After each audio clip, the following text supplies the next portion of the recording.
Bugün sizinlə bu cümlənin ingilisinə tərcümə edəcəyik. Baxmayaraq ki, tapşırıq çətin idi, Tom məşq etməyə davam etdi. Buna görə də bacarıqlarını inkişaf etdirdi və nəhayət uğur qazandı. Gəlin ilk olaraq sözlərin ingilisində tərcüməsinə baxaq. Burada baxmayaraq ki, olacaq although. Aydındır. Tapşırıq olacaq task. Çətin olacaq difficult. Məşq etmək və yaxud belə deyək, practice etmək də deyə bilərik biz buna. Ona görə yazacağıq practicing.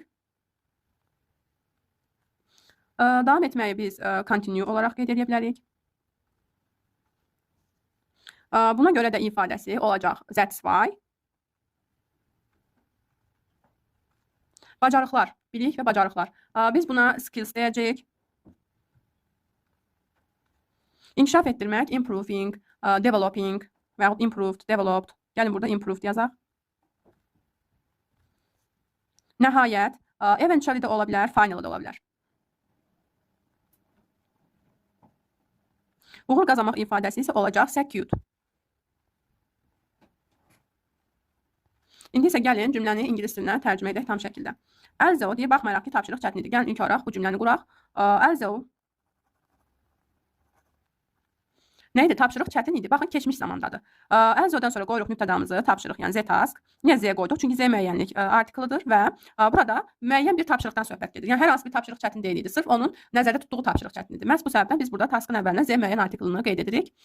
Və qeyd etdiyimiz kimi çətin idi. Baxın, keçmiş zamanda olduğu üçün deyirik was difficult. Was difficult.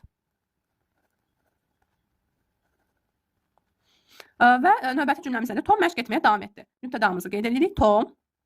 Baxın, etdi deyirik. Bu da keçmiş zamanda olduğu üçün continuous deməyəcəyik. Continued deyəcəyik. Oldu mu? Tom davam etdi. Continued. Nəyə davam etdi? Məşq etməyə. Məşq etmək burada olacaq practicing. Practicing. Tom continued practicing. Buna görə də bacarıqlarını inkişaf etdirdi. İndi isə bu cümləni qururuq. Buna görə də olacaq that's why. Nə etdi? Bacarıqlarını inkişaf etdirdi. Söhbət Tomdan getdiyi üçün və kişi cinsində, üçüncü şəxsin təkində olduğu üçün deyəcəyik he. That's why he. İnkişaf etdirmək nə oldu? Improve. Amma burada inkişaf etdirdi. Baxın, keçmiş zamanda olduğu üçün he improved olaraq qeyd edirik. He improved. Nəyi inkişaf etdirdi? Onun öz bacarıqlarını, onun bacarıqlarını. Onun demək üçün biz burada his deyəcəyik. His skills. Aydındırmı? His skills. Demək, nə oldu? Buna görə də bacarıqlarını inkişaf etdirdi və and nəhayət, eventually, yaxud finally da yaza bilərik. Gəlin biz eventually-dən istifadə edək.